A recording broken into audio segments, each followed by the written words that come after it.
So today in this lecture, I will discuss a permutation combination problem, and this problem was asked in J Advanced 2022. Okay. Then first carefully read the problem. Consider four boxes where each box contains three red balls and two blue balls. Assume that all 20 balls are distinct. In how many ways, different ways, can 10 balls be chosen from these four boxes so that from each box at least one red ball and one blue ball are chosen. और ये चार हमारे पास options है और single correct type question है, ठीक है ना। तो बहुत साइकोलॉजिकली प्ले किया उसने। जैसे उसने बोला कि बॉल्स हैं, कलर्स भी दे दी और एक बात उसने और भी बोल दी कि बॉल्स आर डिफरेंट, ठीक है ना। तो बहुत सारे क्वेश्चन करते करते लगने लगता है ना कि वो बॉल्स एक ही जैसे हैं कलर के। उसने बोला नहीं, वो डिफरेंट है। There are three types of division are here. These are in different boxes, one division. These are of different colors, another division. And all balls are distinct. तो मैं अगर साइकोलॉजिकली बात करूँ ना तो ये प्रॉब्लम थोड़ी इजी हो जाएगी। ऐसे बोल देते हैं ना, जैसे बोला ना उसने कि फोर बॉक्सेस हैं, थ्री रेड बॉल्स हैं, टू ब्लू बॉल्स हैं। तो ऐसे क्यों ना मान लेते हैं कि there are four houses and three are women and 4 are men, 2 are men. तो शायद ज्यादा डिस्टिंक्शन समझ में आएगा, ठीक है ना। एक्चुअली बहुत बॉल के केसेस करते करते साइकोलॉजी बिल्डअप हो ही जाती है, ठीक। तो ज्यादा इजी रहेगा अगर हम या तो बिल्कुल समझ लें कि नहीं, balls are totally different in sizes, shapes etcetera as well as in colours and divided in different boxes. Okay, simple mathematical thinking पर बेस्ड है, ठीक है ना। डेटा याद है, हाँ। कंडीशन याद रखना है कि हर बॉक्स से एटलीस्ट एक बॉल का सिलेक्शन करना है। कोई परम्यूटेशन नहीं करना है, अरेंजमेंट नहीं करना है। मैं तो ऐसे बोलता हूं कि बस 4 घर हैं, 5 लोग हैं, हर घर में 3 फीमेल्स हैं और 2 मेल्स हैं, ठीक। और 10 को चूज करना है। कंडीशन ये है कि हर घर से एक मेल और एक फीमेल चूज होना चाहिए, ठीक है। तुम चाहो तो बॉल्स में कर सकते हो, बट उसने साइकोलॉजिकली प्ले किया है तो मैं भी थोड़ा प्ले करने की कोशिश कर रहा था, नथिंग एल्स। ओके, स्टार्ट करते हैं।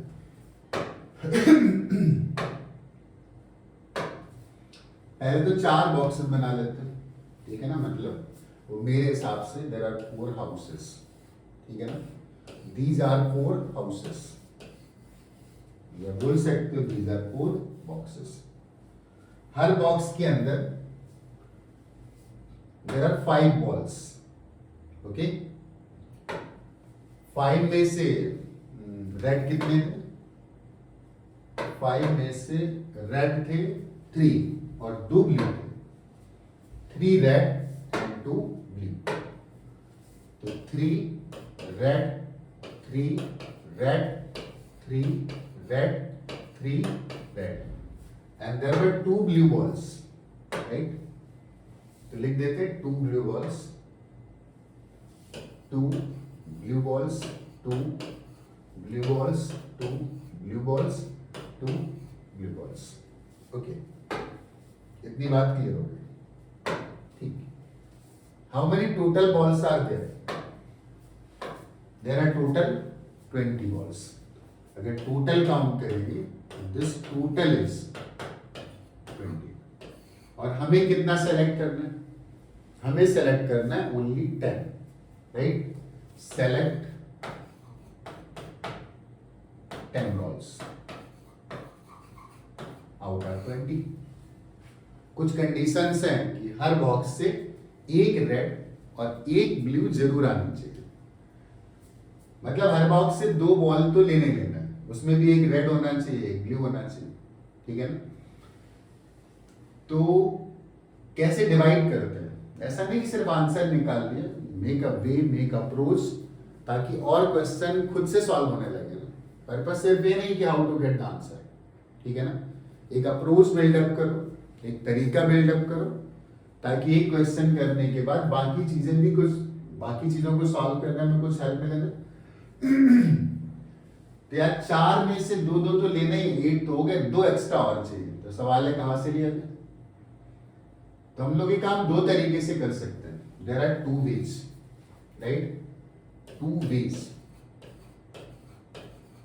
Of doing this. हम 1 से 4 ले लें और बाकी जो 3 बॉक्सेस हैं ना, उनसे 2 2 बॉल्स ले लें। या हम एक काम और कर सकते हैं कि हम 2 बॉक्सेस से 3 बॉल्स निकाल लें और बाकी जो बचे 2 बॉक्सेस हैं ना, उनसे 2 2 बॉल्स निकाल लेते हैं। ठीक है ना? यही 2 तरीके हो सकते हैं। अब कब हम मल्टीप्लाई करते हैं, कब हम ऐड करते हैं, ये बात बहुत इंपॉर्टेंट होती है। तो I think these 2 events are separate. ये अपना अलग स्पेस तैयार करेंगे, दूसरी इवेंट अपना अलग स्पेस तैयार करेंगे। टोटल वेज में दोनों काउंट करेंगे, ऐड होंगे। अगर ये इवेंट होती है ना तो फिर ये नहीं होती। ठीक है ना? ये इवेंट होती है तो ये नहीं होती। इसको बोलते हैं एक्सक्लूसिव इवेंट्स। तो जब बात एक्सक्लूसिव इवेंट्स की आती है ना, तो हम नंबर ऐड करते हैं। और जब सीक्वेंशियल होता है कि हमने इससे एक निकाला, तो हर एक के लिए अब यहाँ पे तमाम तरीके आ रहे होंगे, फिर हमने नेक्स्ट निकाली तो उसके लिए अलग तरीके आ रहे हैं। तो एक डिफरेंट सेट तैयार होता है और हम बोलते हैं कि हम मल्टीप्लाई करना है। ठीक है ना? ये तो थोड़ा सा बेसिक कॉन्सेप्ट हो गया कि how we approach in selecting objects. Okay? और यहाँ सिलेक्शन के अलावा कुछ नहीं, उनको निकाल के, ये नहीं बोला कि कैसे अरेंज करना है, बस उनको निकाल के लाना है। ठीक है ना? तो देयर आर 2 वेज। तो this way is 1 way and this is the second वे। तो 1 वे के हिसाब से जो पहला तरीका था उसका चेक कर लेता हूं कि कितनी पॉसिबिलिटीज हैं वहां पर। How many numbers, how many ways are there. तो यार 4 घर है, चारों अलग अलग है ना, ऐसा तो नहीं एक ही है। घर अलग अलग हैं, लोग अलग अलग हैं, आइडेंटिटी अलग है, कलर अलग है, मतलब बॉक्सेस डिफरेंट हैं, बॉल्स डिफरेंट हैं। फिर एक डिवीजन और भी कर दिया कि उनके कलर भी डिफरेंट है। ठीक है ना? मैंने अभी तक जिस भी स्टूडेंट से इस क्वेश्चन का जिक्र कभी भी किया है ना, उससे गलत हुआ है। क्योंकि बिना सोचे समझे अगर प्रोसीड किया ना, it's going to wrong definitely. Then be careful and it's simple, it's not difficult. तो 4 में से पहले कोई एक बॉक्स तो चूज करते हैं ना। तो पहला चूज कर सकते हैं, दूसरा, तीसरा, चौथा। तो 4 में से कोई बॉक्स चूज करना है, इसको मैं N1 बोल देता हूं। तो there are 4 C1 veg. 4 objects हैं और हमें 1 कोई चूज करना है। अब इसके बाद अगली इवेंट सीक्वेंस में है कि जब ये इवेंट होगी तो अगली होगी, फिर उसकी अगली होगी, देन विल मल्टीप्लाई। अब 4 में से मैंने एक बॉक्स चूज कर लिया, कोई सा भी, तुम मान लो सब दिखने में तो एक ही जैसे, और यही साइकोलॉजिकल प्ले भी था कि लग तो रहा है कि सब एक ही जैसे, बट नॉट। इन सब के साथ तो नाम लिख लो। ये बॉक्स ए था, ये बॉक्स बी था, ये बॉक्स सी था, and this box was C and this box was D. तो इनमें से कोई एक बॉक्स चूज कर लिया। अब एक बॉक्स चूज कर लिया, उससे हमें 4 चूज करने। ठीक है ना? तो 4 चूज करने, 5 थे, मतलब एक कोई छोड़ना। तो या तो हम रेड छोड़ सकते हैं या हम ब्लू छोड़ सकते हैं। ठीक है ना? तो रेड छोड़ेंगे तो इसके लिए फिर 2 पॉसिबिलिटी आ गई कि अगर हमने कोई भी एक बॉक्स चूज किया तो एक बॉक्स चूज करने के बाद अगर हमें उसमें से 4, हमें कितना 4 निकालना है ना, तो या तो हम बोल सकते हैं कि 4 निकालने में 3 रेड निकाल लो और 1 ब्लू निकाल लो। एक पॉसिबिलिटी तो ये हो सकती है, और या 2 रेड निकाल लो और 2 ब्लू निकाल लो, एक पॉसिबिलिटी हो सकती है। अब ध्यान देना, अगर ये इवेंट होगी तो ये नहीं होगी। These are both separate. Either you are drawing 2 red, 2 black, or you drawing 3 red, 1 black. तो जब सेपरेट होती हैं, एक्सक्लूसिव इवेंट्स होती हैं, देन वी ऐड, राइट? तो ये तो समझ में आ गया कि हमें ऐड करना होगा। ओके, तो एक काम करते हैं कि ऐड करना है तो ब्रैकेट पहले लगा लेते हैं। हमें पता है 2 वेज में ऐड करने पड़ेंगे। अब 3 रेड निकालनी, हमारे पास रेड थी कितनी, 3 थी, उसमें से तीनों चूज कर लो। लेकिन इसके साथ ये इवेंट सीक्वेंस में डिपेंडेंट इवेंट है। तो जब मैंने रेड 3 में से 3 रेड निकाल लिए, तो मुझे इसी के साथ अब एक बॉल ब्लू निकालनी है और ब्लू हमारे पास 2 थी, then there are 2C1 base. ये इवेंट होगी या तो ये इवेंट होगी। अब दोनों अलग अलग है तो ऐड करेंगे ना, ठीक है ना। अब हमें 2 रेड निकालनी है, 2 ब्लू निकालनी है, but how many blue balls were there? 2 and red balls 3। तो रेड पहले निकालते हैं सपोज, तो we select 2 balls out of 3 from red and we select 2 balls out of 2 from blue balls. ये दोनों इवेंट्स इंडिपेंडेंट थी, तो मैंने इनके बेस को ऐड कर दिया, क्योंकि एक अकर करेगी तो दूसरी अकर नहीं करेगी। This way we selected 4 balls and now what to do? Remaining से हमको क्या क्या करना है? हमें 2 2 2 निकालना, लेकिन वो कंडीशन दे रखा है उसने कि एक रेड होनी चाहिए, एक ब्लू होनी चाहिए।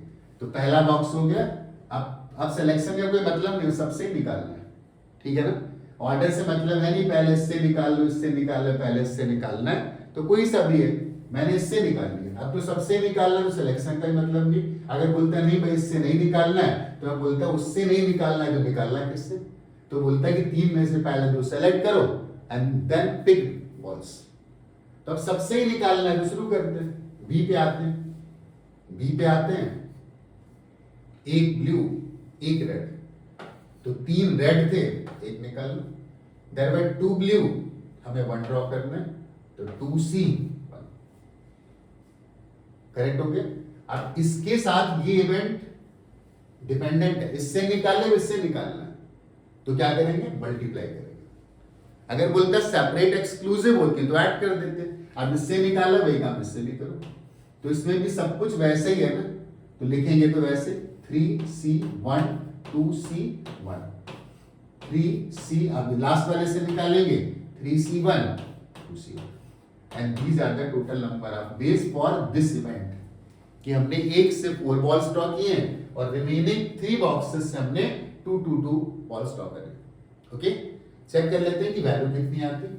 4C1 is simply 4। Okay, 3C3 is 1, 2C1 is 2, तो this is 2 and this is 3C2 is 3C1 and that is 3, 2C2 is 1, तो this is 2, this is 3 and 2 plus 3 सीधे लिख देता हूं, that is 5। 3C1 is 3, 2C1 is 2, this is 6, 6 into 6 into 6 and 6 into 6 is 36 और 36 into 6 is I think 260, right? This is 40, sorry 20, so this is 20 into 216 and 216 का double करेंगे तो आएगा 432, एक जीरो भी था, तो दिस इज 4320, ठीक है। These are the number of ways when we select 4 balls from one box and remaining 6 balls from 3 different boxes and condition applicable कि हम हर बॉक्स से एक ब्लू और हर बॉक्स से एक रेड निकालेंगे, ठीक है ना। लेकिन अभी एक पॉसिबिलिटी ये भी तो है ना, इस वाले पे आ जाते हैं, ठीक। बिल्कुल सिमिलरली सोचना है। ओके, स्टार्ट करते हैं। अब शायद इजली सोच पाओगे, ठीक है ना। तो स्टार्ट करते हैं, तो इस कलर को चूज करते हैं। It's fine.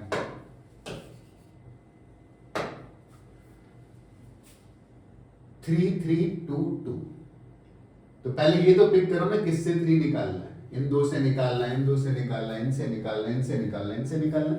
तो पहले हमें घर चूज करना पड़ेगा, घर मतलब बॉक्सेस। ओके, तो पहले तो 4 में से 2 बॉक्सेस चूज करो। इसको मैं बोल देता हूं दिस इज N2। 4 बॉक्सेस थे मेरे पास, उसमें मैंने 2 चूज कर लिए। वो कुछ भी हो सकते हैं, A B भी हो सकते हैं, B C हो सकते हैं, C D हो सकते हैं, B D हो सकते हैं, A D हो सकते हैं, ठीक है ना। अब मैंने 4 में से 2 बॉक्सेस चूज कर लिए, सपोज ये वाला। अब अगली इवेंट सीक्वेंशियल है, तो सीक्वेंशियल है मतलब मल्टीप्लाई करना पड़ेगा। अब 2 बॉक्स चूजते आते पहले वाले में, ठीक है ना, इस वाले बॉक्स में, और उससे हमें कितने निकालने, दोनों से 3 3 निकालना है। तो अब ये भी समस्या नहीं कि 2 चूज करें तो एक से 4 निकालने, दूसरे से, दोनों से 3 निकालने। कोई भी पकड़ लो, पहला पकड़ लिया तो पहले से हमें 3 बॉल्स ड्रॉ करने हैं। अब 3 बॉल्स ड्रॉ करने के कितने तरीके हो सकते हैं? एक ब्लू रहना चाहिए और एक रेड रहना चाहिए। हम तीनों रेड नहीं निकाल सकते, हम 2 रेड निकाल सकते हैं और एक ब्लू निकाल सकते हैं, या हम एक रेड निकाल सकते हैं और 2 ब्लू निकाल सकते हैं। And these 2 are separate events. एक होगी तो दूसरी नहीं होगी, दूसरी होगी तो पहली नहीं होगी। इसका मतलब हमें इसके नंबर्स को ऐड करना होगा। तो हमें 2 रेड पिक करना है, तो 3 में से 2 रेड पिक कर लो, 2C 3C 2, और एक ब्लू पिक करना है, तो ब्लू बॉल हमारे पास 2 थी, उसमें एक पिक कर लिया। ये पहला वाला काम तो पूरा हो गया, इसको उड़ा देते हैं, ठीक है ना। अब अगली इवेंट क्या है? अगली इवेंट है कि एक रेड लेना है। How many red balls are there? There are 3 red balls, और 3 में से हमें 1 चूज करना है, तो there are 3C 1 ways. Then 2 blue balls, 2 blue balls थी और हमें दोनों चूज करने। तो ये सेपरेट इवेंट्स थी, एक साथ नहीं हो सकती हैं, तो हमने ऐड किया। लेकिन इसके साथ ये सीक्वेंशियल इवेंट है, दिस इवेंट इज सीक्वेंशियल, ये वाली, तो हमने इसके साथ मल्टीप्लाई किया। अभी सीक्वेंस खत्म नहीं हुआ है, अभी तो हमने एक बॉक्स से काम किया है ना, अभी यही काम दूसरे बॉक्स में करना है। तो 2 पिक कर रहे थे ना, आ जाते हैं दूसरे वाले में। आई थिंक सब कुछ सेम है, वही सिचुएशन है कि हमें निकालनी कितनी थी? हमें निकालनी थी 2 रेड और एक ब्लू। तो दूसरे बॉक्स में लिखोगे तो ये नंबर फिर से आ जाएगा। कैसे आएगा चेक करते। हमें 2 रेड निकालनी थी और 3 रेड थी, देन 3C2, और एक ब्लू निकालनी थी, 2 ब्लू थी, 2C1, ठीक। या दूसरी इवेंट क्या थी कि हम एक रेड निकालना है, तो 3C1, क्योंकि there are 3 red balls and 2 blue balls, तो 2C2। ये पहले बॉक्स का हो गया और ये दूसरे बॉक्स का होगा। अभी कहानी खत्म नहीं हुई, तो हमने 2 सेलेक्ट किए हैं, 2 बॉक्सेस से निकाला, हमारे पास 2 बॉक्सेस और ये इवेंट डिपेंडेंट है। For each case of this event there can be many bits and so we multiply here. तो देन नेक्स्ट बॉक्स जो बचा, उससे क्या करना है? हमें 2 बॉल्स निकालनी है, लेकिन कंडीशन है कि दोनों सेम कलर के नहीं होने चाहिए, एक रेड होना चाहिए, एक ब्लू होना चाहिए। तो इस वाले से क्या करेंगे? इसके पास रेड कितना था? 3, और हमें कितना निकालना है? 1। टोटल 2 निकालना है, एक रेड पिक करना है और एक ब्लू। ब्लू कितने थे? 2, 2C1, क्लियर। इससे 2 निकालना था, निकाल लिया हमने, ठीक है ना। इससे क्या करना था? इससे भी 2 निकालना था, और वो भी ऐसे निकालना था। तो 3 रेड में से एक पिक कर लो और 2 ब्लू में से एक पिक कर लो, these are the total waste, ठीक है ना। चेक करते हैं वैल्यू कितनी आती है। How much is 4C2? तो अगर आप 4C2 लिखेंगे तो 4C2 is 4 into 3 divided by 2 and that is 6, ठीक है ना। तो 4C2 is 6, 4 into 3 divided 4 factorial divided by 2 factorial divided by 2 factorial, that is 6. 3C2 is 3C1, तो 3 into 2 6, 3 into 2 3C1 3 हो गया, 2C2 1 हो गया, तो 6 plus 3 this is 9, और ये भी 9 था, तो 9 into 9 81 लिख देते। ये वैल्यू कितनी आई? 9, एंड सेम 9 ये वाली value. This is 3C1 3, 2C1 2, 6, and 6 into 6 36. So this is 36. 36 into 6 that is 200, या यहाँ पे ऐसे लिखा था ना, 36 into 6 that is 216 multiplied by 80। अब इसको ये ना करके ऐसे ऐड करेंगे तो ज्यादा इजी रहेगा, ठीक है ना। अब इन दोनों वैल्यूज को हमें ऐड करना है, 20 into 216 और 81 into 216, 20 into 216 और प्लस 81 into 216। चेक करा देता हूँ, वही लिखा है ना सेम, 20 into 216 एंड 81 into 216, और इन दोनों को ऐड करना है। These are total ways, total ways जो हमसे एक्चुअली पूछा गया है, इससे 216 कॉमन ले लेते हैं, अंदर आएगा 20 प्लस 81, तो 20 प्लस 81 इज 101, 216 इंटू 101, तो 101 का मतलब सीधे 100 से मल्टीप्लाई करो, दिस इज 21600, और फिर 216 ऐड कर दो, चलेगा 61812,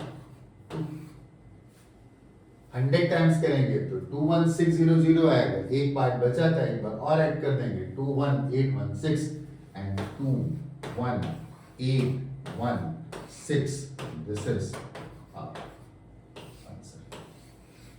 ऐसा लगता है कि आईटी आराम से जाया जा सकता है, एक ही शर्त है, think clearly, think simply, no formula etc. I hope you enjoyed the lecture.